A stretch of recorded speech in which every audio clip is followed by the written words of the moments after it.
commencé le vélo tout petit déjà. Je faisais dans les cours à la maison et puis après j'en ai fait avec mon père. Et en 2012, je me suis inscrit au cyclisme région Pouzauges. J'ai fait mes premières courses et où je suis toujours d'ailleurs. Je courais chez les Valides avec Pouzauges. On se prenait des claques tous les week-ends, mais on continuait. Et en 2017, j'avais un besoin de voir autre chose et je me suis inscrit aussi, j'ai pris une autre licence à Fougeray pour un club handisport. Il fallait un âge requis, c'était 16 ans à l'époque. Et j'avais eu mes 16 ans, donc j'ai participé.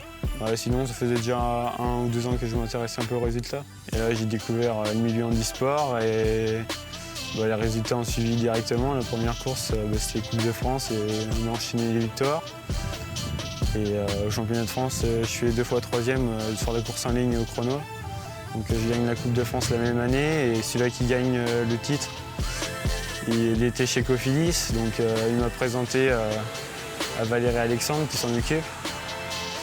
Et dès l'année suivante, j'ai intégré l'équipe en tant que stagiaire et cette année, je suis officiellement coureur chez eux.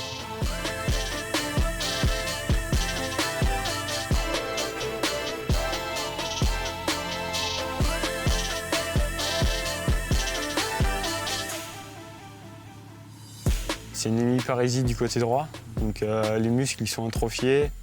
J'ai des grosses pertes de puissance et il y a certains mouvements qui peuvent être simples pour beaucoup que je ne peux pas faire avec cet handicap. J'ai jamais essayé d'autres sports, c'est toujours continué, c'est vraiment un sport où il faut s'accrocher et persévérer et c'est ce que j'aime et puis il faut aimer aussi se faire mal et c'est top.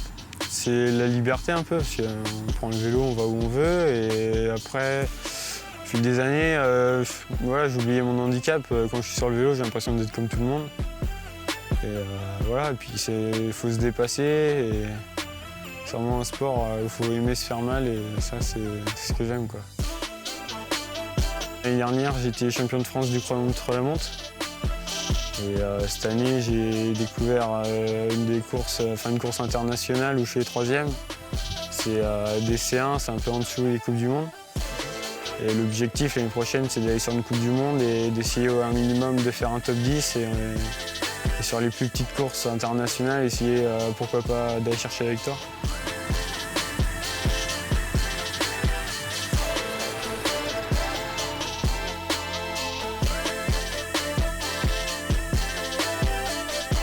Ils me font mon programme de course, ils me donnent les objectifs que je dois atteindre et après ils regardent l'évolution. Et surtout la mentalité du coureur aussi. Ça change tout parce qu'on n'a plus besoin de payer les vélos, il n'y a vraiment plus rien à payer, tout est pris en charge.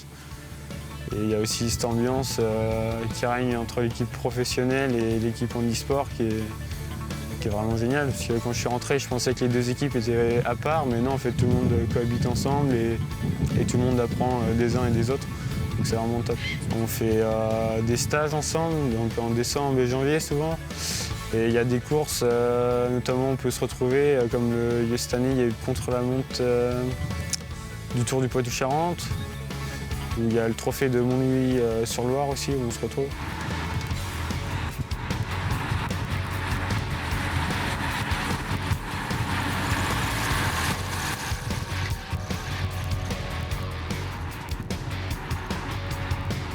Les contre-la-montre, c'est vraiment l'effort.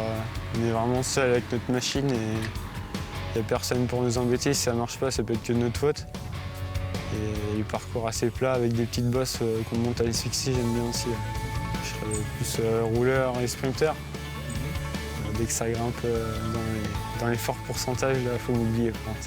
Les Coupes de France, on y va en rigolant parce qu'on sait qu'il n'y a pas la concurrence non plus, sans manquer de respect, mais voilà, on sait qu'il n'y a pas non plus un niveau très élevé, mais dès qu'il y a les épreuves des championnats de France ou à l'international, là oui, il y a une certaine pression et on ne veut pas se louper.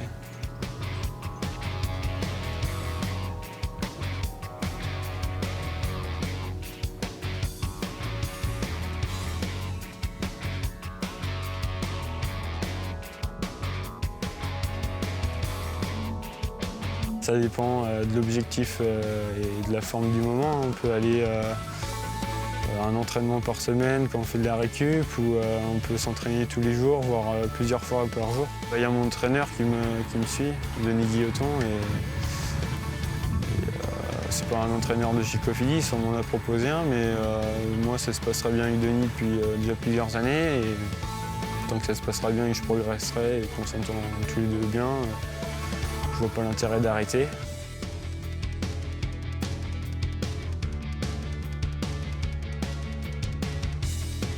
Il me reste le trophée de Montlouis-sur-Loire le 19 octobre et j'ai la chance de participer au Chrono des Nations en tant que junior cette année.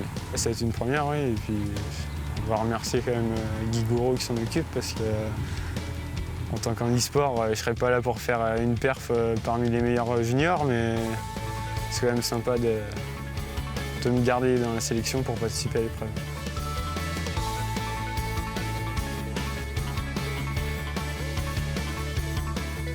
Pour un Julien Alaphilippe qui a fait un superbe Tour de France et tous les coureurs français qui se débrouillent très bien.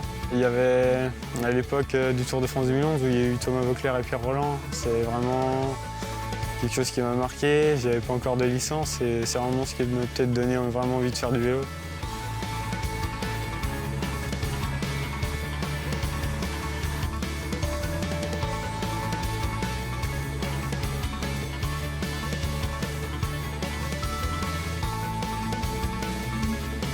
L'objectif, ça va être les Jeux de 2024 surtout, je pense. Et puis bien sûr, d'aller gagner les Coupes du Monde et les Championnats du Monde. Gagner le plus de courses internationales possible. On va essayer dès l'année prochaine, si ça se fait, ça sera top. Et sinon, on essayera l'année prochaine.